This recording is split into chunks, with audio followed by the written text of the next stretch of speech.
So here we have two different types of toilet roll dispensing systems. On the right here you've got what's called a bulk pack or a flat pack system, where you get one tissue at a time, very much like, say, a facial tissue.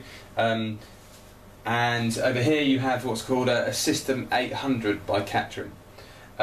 We've all seen this system here. It's popular in lots of schools, probably because it's very inexpensive. But with inexpensive comes some problems, and that mainly centres around waste and hygiene. So if this isn't presented first time, it means I've got to dig inside and find the start of the tissue, which already means I'm touching this dispenser far too much. My hands may be dirty, as are the other person that's done that before me, and so the opportunity for cross-contamination is very, very high. And considering how popular bulk pack is in schools, it's pretty scary to think of the amount of bugs and kind of germs that are transferred from person to person via a dispenser such as this. The waste is also a problem because once you've dropped one sheet on the floor, you're probably not going to be the person that picks it up off a dirty washroom floor either.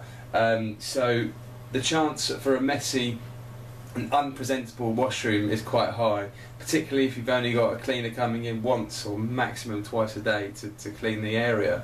So it doesn't kind of lend itself to a presentable and tidy washroom or a nice user experience.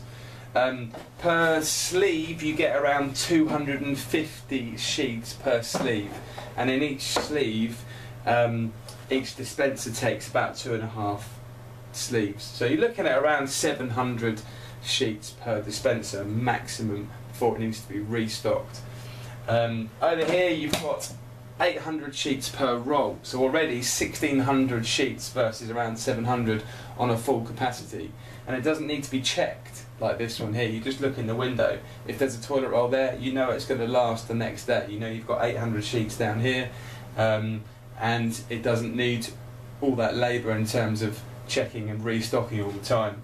They've also thought of everything in terms of how it's presented. It's not inside the machine where you have to dig around and touch different parts of the dispenser, so you're always going to get